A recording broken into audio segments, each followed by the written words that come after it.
यदि हम आपसे एक सवाल पूछें कि fund A B C 3 fund हैं और फंड ए का 5 ईयर का ट्रेलिंग रिटर्न 34.65 है, फंड बी का 5 ईयर रोलिंग रिटर्न 16.72 है और फंड सी का एनुअल रिटर्न 56.20 है, और इन 3 फंड में से यदि एक फंड आपको अपने पोर्टफोलियो में रखना हो तो आप किस फंड को अपने पोर्टफोलियो में रखेंगे? हालांकि क्वांटिटेटिव वैल्यू के हिसाब से लगता है कि 56.20 सबसे अधिक रिटर्न है, तो शायद कुछ हमारे व्यूअर्स बोले, हमारे इन्वेस्टर्स सोचें कि फंड सी को अपने पोर्टफोलियो में रखना चाहिए। हालांकि जब इन तीनों रिटर्न्स को देखेंगे तो आप निश्चित रूप से कंफ्यूज हो जाएंगे, और जनाब ये तीनों 3 फंड नहीं है, बल्कि ये सारे रिटर्न एक ही फंड का है। अब वो फंड है मोतीलाल ओसवाल का mid cap fund direct growth plan. Friends, आगे चर्चा करने के पहले मैं आपको स्पष्ट कर दूं कि Motilal Oswal mid cap fund को हमने रेंडमली सेलेक्ट किया है। मैं किसी फंड का प्रमोशन नहीं करता हूं, इसलिए आप ये ना समझें कि ये हमने इस फंड को सिलेक्ट करके हमने इस फंड को रिकमेंड किया है। एस्टोन टैक्समैन के नए वीडियो में आपका एक बार फिर से स्वागत है। यदि इस वीडियो से आपके नॉलेज बेस में कोई वैल्यू एडिशन होता है तो इस वीडियो को लाइक करें, शेयर करें, कमेंट करें। कमेंट में जो चीजें अच्छी लगी हो वो भी बताएं, जो चीजें अच्छी नहीं लगी उसके बारे में बताएं। कमेंट करने से एक फायदा ये होता है कि हमें ये मालूम होता है कि जिस वीडियो पर हमने अब इतनी मेहनत की है उस वीडियो के द्वारा क्या मैं अपने व्यूअर्स को जो कम्युनिकेट करना चाह रहा हूं वो कम्युनिकेट कर पा रहा हूं या कम्युनिकेट नहीं कर पा रहा हूं। और यदि आप इस चैनल पे पहली बार विजिट कर रहे हैं, इस चैनल को सब्सक्राइब करें और सब्सक्रिप्शन बटन के बगल में जो बेल आइकन है उसके ऑल पे क्लिक करें, ताकि हमारे सभी नए वीडियो की नोटिफिकेशन आपको लगातार मिलती रहे। और चूंकि आप नए सब्सक्राइबर हैं तो कमेंट सेक्शन में आप न्यू सब्सक्राइबर लिखें, जिससे हमें ये मालूम हो सके कि आप हमारे न्यू सब्सक्राइबर हैं। मेरा नाम डीएम झा है। इस चर्चा के क्रम में ये हम बताना चाहेंगे कि ये वीडियो उन लोगों के लिए काफी इंपॉर्टेंट है जो नए इन्वेस्टर्स हैं, जिनको फाइनेंशियल रिटर्न्स के डायनेमिक्स के बारे में जानकारी नहीं है, उसमें उलझना नहीं चाहते हैं, या उनको इस बारे में कोई जानकारी नहीं है। तो आज हम चर्चा करेंगे पर्सनल फाइनेंस की बेसिक कंसेप्ट। सबसे पहले हम बात करते हैं जो एनुअल रिटर्न की। एनुअल रिटर्न जैसे बात से समझ में आता है कि ये कैलेंडर ईयर के रिटर्न देखता है। इसका मतलब यदि बात 2023 एनुअल रिटर्न की बातें करूं तो 2023 वर्ष का एनुअल रिटर्न 1 जनवरी 2023 से लेकर 31 जनवरी 2023 तक का जो भी रिटर्न होगा उस रिटर्न को एनुअल रिटर्न कहते हैं। और इसको कैलकुलेट करने का फॉर्मूला है and NAV minus start NAV upon start NAV multiplied by 100। इसका मतलब यदि हम 2024 के एनुअल रिटर्न की बातें करें, हालांकि 2024 का भी 31 दिसंबर 2024 नहीं आया हुआ है, लेकिन हमने आपको समझाने के पर्पज से हमने 2024 का एनुअल रिटर्न कैलकुलेट किया है। ये 1 जनवरी 2024 से लेकर 23 दिसंबर 2024 तक के जो ग्रोथ हुआ है उसके एनुअल रिटर्न के बारे में मैं फिर रिपीट कर रहा हूं। हालांकि ये एनुअल पूरा नहीं हुआ है, अभी 5-6-7 दिन और बचे हुए हैं, लेकिन आपको समझाने के पर्पज से हमने लिया हुआ है। और यदि इस हिसाब से 2024 का एनुअल रिटर्न की यदि बातें करें तो 23 दिसंबर 2024 को इसकी NAV Motilal Oswal mid cap direct growth plan की एनएवी 125 रुपए 84 पैसे थी, जबकि 1 जनवरी 2024 को इसकी एनएवी 80.56 रुपीज थी। इसको डिवाइड कर दिया है 80.56 से और मल्टीप्लाई कर दिया 100 से, इट कम्स टू 56.20। इसका मतलब हम कह सकते हैं कि Motilal Oswal mid cap direct growth plan का 1 जनवरी 2024 से लेकर 23 दिसंबर 2024 तक का जो रिटर्न है एनुअल रिटर्न, हालांकि कहना बहुत सही नहीं, लेकिन समझाने के पर्पज से भी कहूं कि एनुअल रिटर्न है तो ये 56.20% है। और ये लगता है कि काफी अच्छा रिटर्न है। पिछले 12 महीनों में या पौने 12 महीनों में इन्होंने काफी अच्छा रिटर्न दिया। लेकिन जनाब, क्या ये क्राइटेरिया है कि एनुअल रिटर्न के बेसिस पर फंड को हम शॉर्टलिस्ट कर सकते हैं? तो ये जानने के लिए हमें इसके प्रॉस एंड कॉन्स पे बातें करनी पड़ेगी। या सिंपल शब्दों में कह सकते हैं कि इस एनुअल रिटर्न के बेसिस पे यदि फंड को शॉर्टलिस्ट करते हैं तो क्या फायदे हैं, क्या नुकसान है। सबसे पहले हम बात करते हैं इसके फायदे की। आपने देखा कि कैलकुलेशन पर्पज से कुछ नहीं करना है, आपको 2 पीरियड के बीच के एनएवी का डिफरेंस निकालना है और जो इनिशियल एनएवी होगी उसको डिवाइड करके 100 से मल्टीप्लाई कर देना, जो आएगा वो फिगर होगा एनुअल रिटर्न। सो हम कह सकते हैं ये बहुत ही सिंपल कैलकुलेशन, बहुत आसान है। दूसरा फायदा क्या है कि ये रिटर्न यूज किया जाता है शॉर्ट टर्म इन्वेस्टमेंट के लिए।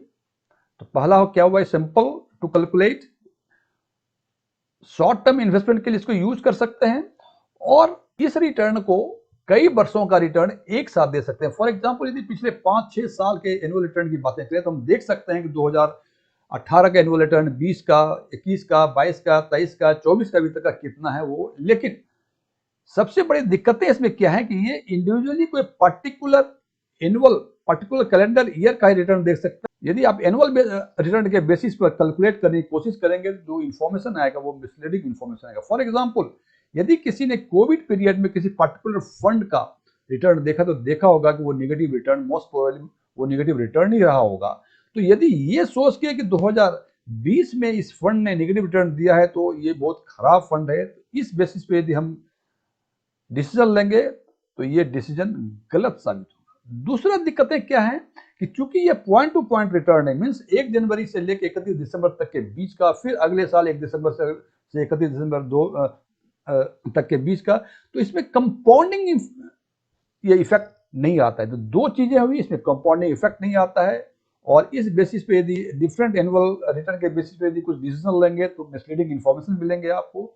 और तीसरा, ये चूंकि annual return point two point बता रहा है इसलिए ये लॉन्ग टर्म इन्वेस्टमेंट के लिए ये रिटर्न सुटेबल नहीं है। इसका मतलब यदि लॉन्ग टर्म म्यूचुअल फंड हम लंबे समय के लिए इन्वेस्ट करते हैं, इसलिए लंबे समय के इन्वेस्टमेंट के लिए एनुअल रिटर्न आप नहीं देख सकते, इसके बेसिस पर निर्णय नहीं ले सकते। क्योंकि हमने कंपाउंडिंग की बातें की तो हो सकता है कंपाउंडिंग का मतलब आपको ठीक से समझ में नहीं आ रहा हो। इसका एक एग्जांपल देकर मैं समझाने की कोशिश करता हूं।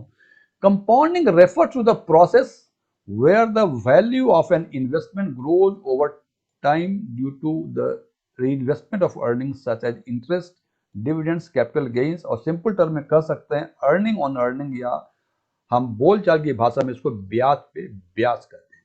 अब एक एग्जांपल देता हूं मैं कि आपने 100 रुपए इन्वेस्ट किए और 10% का इस इन्वेस्टमेंट में आपका एनुअल रिटर्न है।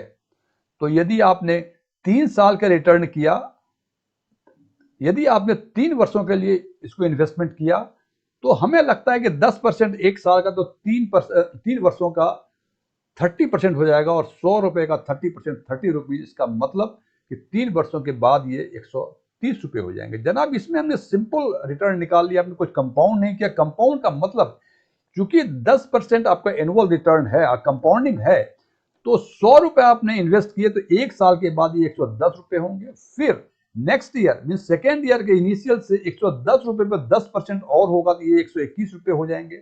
और फिर थर्ड ईयर के इनिशियल से लास्ट तक यदि आप 10% इस पर और करेंगे तो ये 133 रुपए 10 पैसे हो जाएंगे। जबकि सिंपल टर्म में, सिंपल इंटरेस्ट में हमने कहा था कि 100 रुपए का 130 रुपए हो जाएगा, लेकिन चूंकि एनुअल कंपाउंडिंग है इसलिए यहाँ 130 रुपए के बदले 133 रुपए 10 पैसे हो जाएंगे। रिटर्न कहते हैं, और रोलिंग रिटर्न को यदि सिंपल शब्दों में डिफाइन किया जाए तो हम कह सकते हैं कि rolling return is like a daily SIP for a certain interval then taking an average of series of return. इसका मतलब यदि इसको एग्जांपल देके मैं समझाने की कोशिश करूं, यदि मैं पूछूं कि किसी पर्टिकुलर फंड का लास्ट 10 ईयर्स का 5 ईयर रोलिंग रिटर्न क्या है, तो हम कह सकते हैं कि लास्ट 10 ईयर्स मीन्स दिसंबर 2014 से लेकर 23 दिसंबर 2024 तक का पीरियड जो होगा वो 10 ईयर्स का होगा। और कहते हैं कि लास्ट 10 ईयर्स में 5 ईयर्स का रोलिंग रिटर्न, इसका मतलब पहली जो एसआईपी स्टार्ट होगी वो 24 दिसंबर 2014 को स्टार्ट होगी, जो चलेगी 23 दिसंबर 2019 तक। दूसरी एसआईपी चलेगी 25 दिसंबर 2014 से 24 दिसंबर 2019 तक। तीसरी चलेगी 26 दिसंबर 2014 से लेकर 25 दिसंबर 2019 तक। और आखिरी, और इसी क्रम में डेली आगे बढ़ते रहेगा। आखिरी एसआईपी जो होगी वो 24 दिसंबर 2019 से लेकर 23 दिसंबर 2024 तक होगी। और ये पूरे 24 दिसंबर से जब 2024 से शुरू होगी और खत्म होगी 24 दिसंबर 2019 को, तो इस पूरे पीरियड में जो टोटल एसआईपी होंगी वो होंगी 1827। और इस 1827 एसआईपी का यदि एवरेज रिटर्न हम देखते हैं तो इट कम्स टू 16.72%, जिसको कि हम कहेंगे कि इस पर्टिकुलर फंड का, जिस फंड के बारे में चर्चा कर रहे हैं उस फंड का, यानी Motilal Oswal mid cap direct growth plan का 16.72% रोलिंग रिटर्न है। तो और स्पष्ट रूप से समझाने के लिए हमने दो फंड, एक तो मोतीलाल ओसवाल का mid cap direct growth plan, दूसरा HDFC mid cap opportunity direct growth plan को हम एग्जाम्पल में लिया हुआ है आपको समझाने के लिए इन तीनों रिटर्न पैरामीटर के बेसिस पे। और इसमें हम देखते हैं, यदि हम मोतीलाल ओसवाल की बातें करें 5 ईयर CAGR की, इसकी CAGR 34.65% है, जबकि HDFC मिड कैप का इट इज 29.95, और इससे लगता है कि मोतीलाल ओसवाल बेहतर फंड है 5 ईयर्स के CAGR के बेसिस पे। एनुअल रिटर्न के बेसिस पे, हालांकि एनुअल रिटर्न कहना बहुत सही नहीं है, बिकॉज कि हमने ये डेटा जो लिया हुआ है ये 1 जनवरी 2024 से लेकर 23 दिसंबर 2024 तक का लिया हुआ है, जबकि होना चाहिए 31 दिसंबर 2024 तक का। फिर भी आपको समझाने के पर्पज से इसका एनुअल रिटर्न जो है मोतीलाल ओसवाल का ये 55.85% है और HDFC का 28.2% है। और यहाँ भी हम देखते हैं कि मोतीलाल ओसवाल का जो एनुअल रिटर्न है वो HDFC की तुलना में काफी अधिक है, ऑलमोस्ट 2 गुना है। हालांकि 5 ईयर के CAGR में 2 गुना नहीं, लेकिन 1.5 गुना तो यहाँ है। लेकिन यदि 5 ईयर्स का रोलिंग रिटर्न लास्ट 10 ईयर्स के पीरियड में यदि मोतीलाल ओसवाल का देखूं तो ये 16.72% है और वही HDFC का 16.30% है। जनाब, अब यहाँ सोचने वाली बातें हैं कि हमने 5 ईयर CAGR और एनुअल रिटर्न में देखा कि मोतीलाल ओसवाल और HDFC में काफी का डिफरेंस, और हमें इन दोनों के बेसिस पे यदि फंड को सिलेक्ट करना है तो बिना कोई डाउट्स के हम मोतीलाल ओसवाल को सिलेक्ट करेंगे। लेकिन यदि रोलिंग रिटर्न में आएंगे तब हमें लगेगा, हालांकि 16.72% ये अभी भी HDFC से अधिक है, लेकिन ये स्लाइटली अधिक है, जबकि CAGR और एनुअल रिटर्न में काफी अधिक थी। इससे ये समझ में आता है कि शॉर्ट टर्म पीरियड के लिए मोतीलाल ओसवाल बेहतर परफॉर्म कर रहा है, लेकिन लंबे समय तक हमें इन्वेस्ट करना है, जो कि सामान्य तौर पर हम म्यूचुअल फंड में करते हैं।